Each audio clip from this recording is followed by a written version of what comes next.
What if I told you the reason you're not building wealth has nothing to do with how much you earn, and everything to do with who you're trying to impress? Right now, millions of people are working harder than ever yet staying broke. Not because they don't make money, but because they're spending it chasing approval. Think about it. How many things have you bought not because you needed them, but because you didn't want to feel left out? That pressure to look successful, to appear ahead, to fit into a certain image, it's costing more than you realize.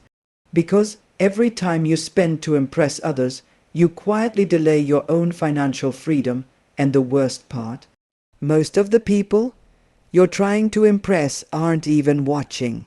So before we talk about building wealth, we need to confront this. Are you building your future or performing for an audience that doesn't matter? Let's start with one of the most silent wealth killers, living to impress other people. This habit is everywhere. People upgrade their phones not because they need to, but because others have the latest model. They buy designer clothes not for quality, but for recognition. They spend on luxury experiences just to post them online, but here's the uncomfortable truth. Most people you're trying to impress aren't even paying attention. And even if they are, their attention lasts seconds, while the financial damage can last years. Every time you spend money to look rich, you move further away from actually becoming rich. Because real wealth is quiet. It doesn't need validation. It doesn't need approval. It doesn't need to be posted. Instead of asking, what will people think? Start asking, is this moving me forward financially? Because the difference is simple. One mindset chases status. The other builds stability, and the people who build stability eventually earn the freedom that others are trying to fake. So the next time you feel the urge to spend just to impress, pause. Because that one decision, that one purchase, could be the difference between staying stuck or stepping forward. Stop performing, start building. Let me challenge something most people believe. If I gave you a high-paying job tomorrow, would that make you wealthy? Most people would instantly say yes, but here's the reality no one talks about. There are people earning 6 figures living paycheck to paycheck. And there are people earning far less quietly building real wealth. So what's the difference? It's not income. It's what happens after the money hits your account. Because if money comes in and immediately goes out, you're not getting richer, you're just passing money through your hands. You look successful on paper, but behind the scenes nothing is actually growing. So before we go any further, ask yourself this. Are you truly building wealth, or are you just earning income and spending it just as fast? Let's clear up one of the biggest financial illusions. Income is not wealth. A lot of people believe that the more they earn, the richer they become. But if that were true, high earners would never struggle financially, yet we see it all the time. People with impressive salaries still stressed about money. Still stuck in cycles of debt, still living paycheck to paycheck.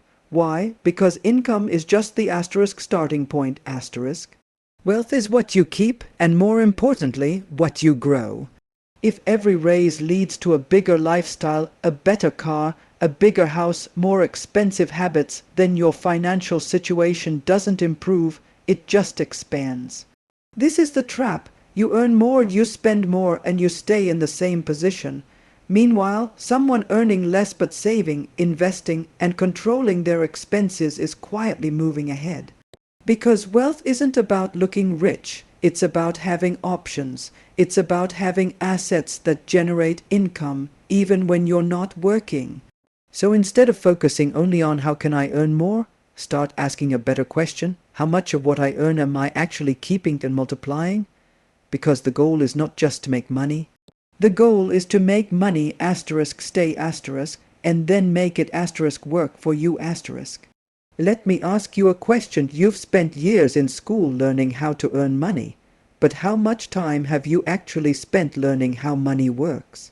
Think about it. Most people can explain their job in detail, but freeze when it comes to explaining investing, assets, or how wealth is really built.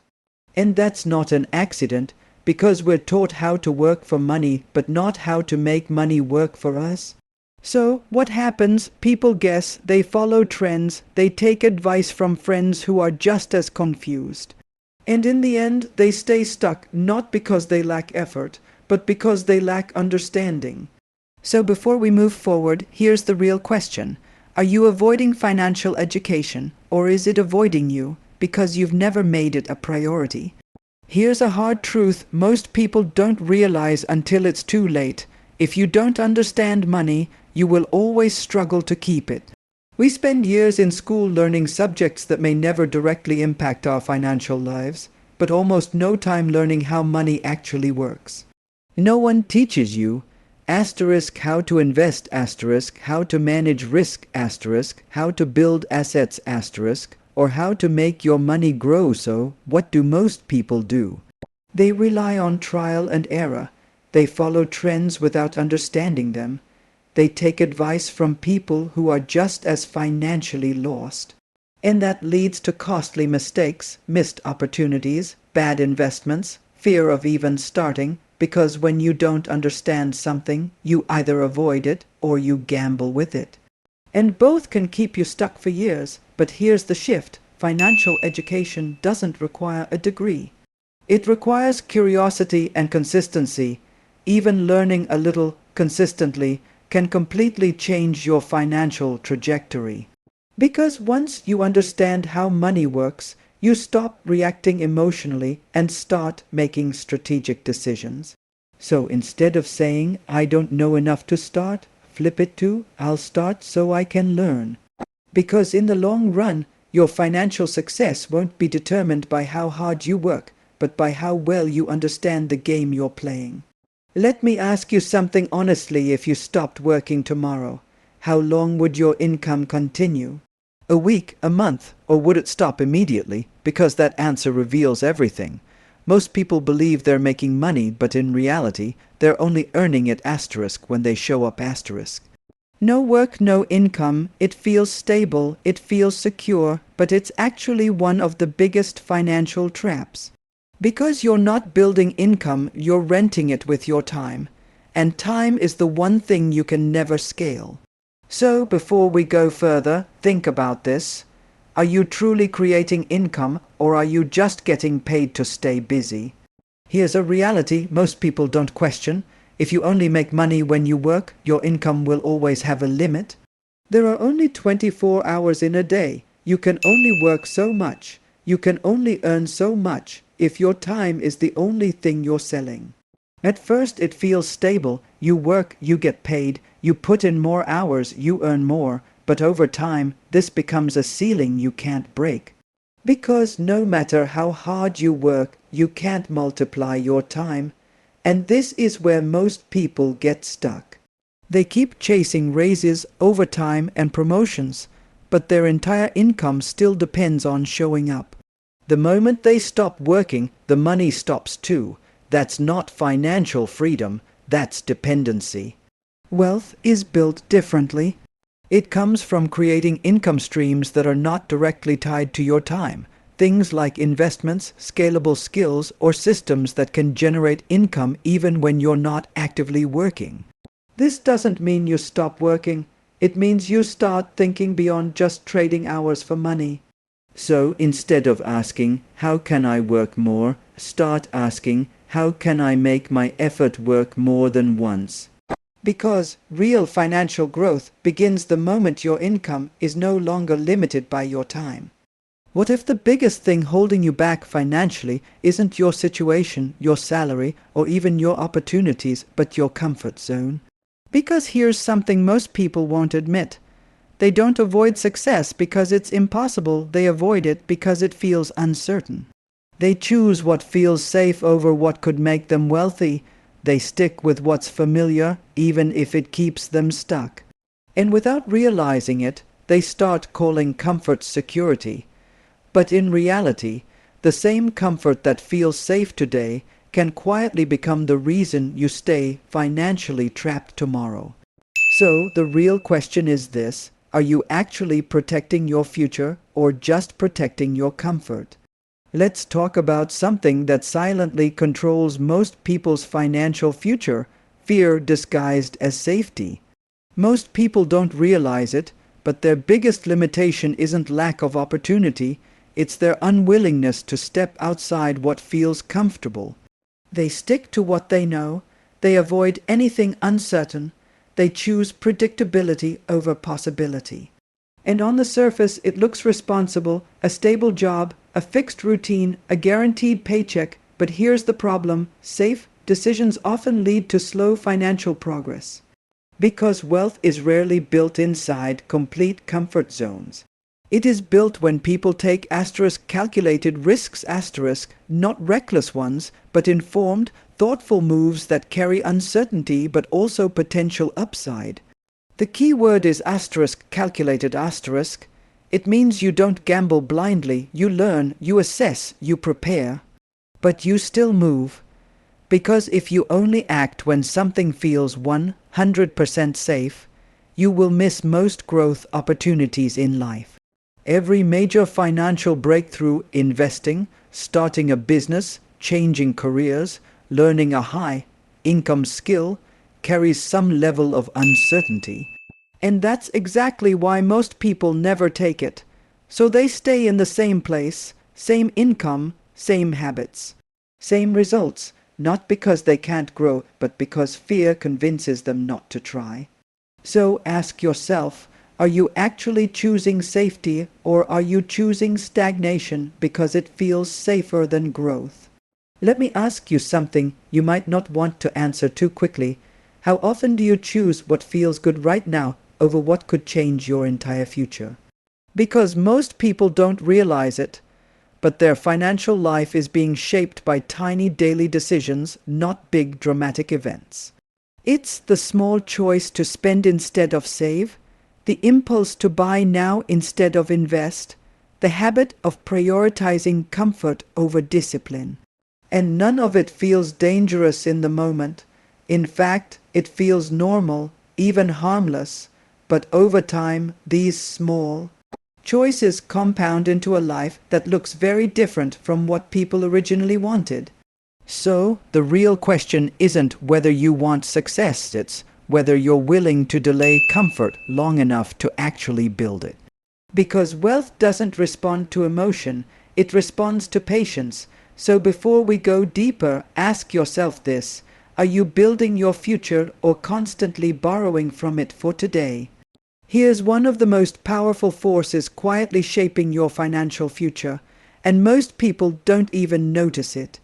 Instant gratification, the desire to feel good now, to buy now, to enjoy now, to upgrade now. It sounds harmless, even normal. After all, everyone wants to enjoy life, but financially this habit is expensive. Because wealth is not built in moments of excitement, it is built in moments of restraint. Every time you choose immediate pleasure over long-term growth, you are making a trade. You are exchanging future stability for present satisfaction. A new phone instead of an investment, a luxury purchase instead of savings, short-term comfort instead of long-term freedom. And individually, these decisions feel small, but combined over months and years, they define your entire financial reality. The hardest part is that instant gratification is emotional. It feels rewarding in the moment, while long-term thinking feels slow, invisible, even boring, but that's exactly why it works. Because while most people are chasing temporary highs, the people who win financially are quietly building consistency, discipline, and patience. They understand something critical. Wealth is not about what you can afford today, it's about what you can sustain tomorrow. So the real question becomes, are your daily decisions designed for a moment of satisfaction or a lifetime of freedom?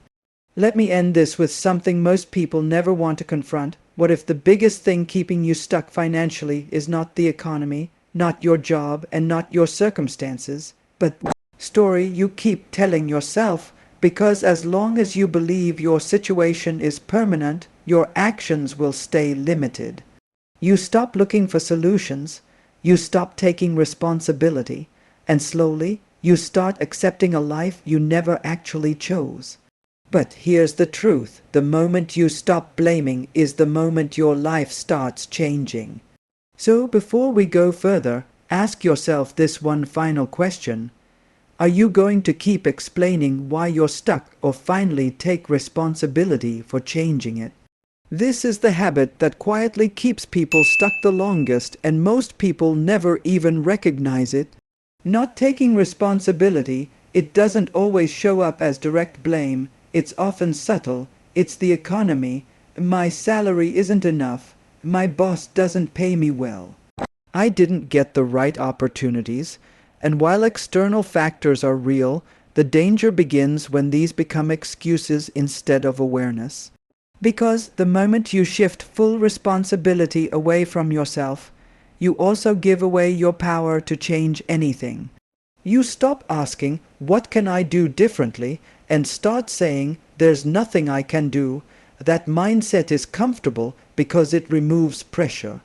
But it also removes progress. Financial growth always starts with ownership, ownership of your decisions, ownership of your habits, ownership of your results. Even if your situation wasn't your fault, your response to it is still your responsibility. And that's where transformation begins. Because when you take responsibility, something powerful happens. You stop waiting. You stop waiting for the perfect job. You stop waiting for the economy to improve. You stop waiting for someone to rescue you. And instead, you start building, you start learning, you start adjusting, you start moving forward, even if slowly at first. So the final truth is simple. As long as you blame circumstances, your circumstances control you. But the moment you take responsibility, you take control of your future. Here's the reality: no one accidentally becomes wealthy. It's a result of intentional habits repeated daily. If you eliminate these 7 habits, you don't just save money, you completely transform how you think about money. And once your mindset changes, your actions follow, and when your actions change, your life follows. So start today, not next week, not next month. Pick just one habit and eliminate it, because wealth isn't built in one big moment. It's built in small decisions, made consistently. If this message hit you, don't just listen, act. Your future self is depending on it.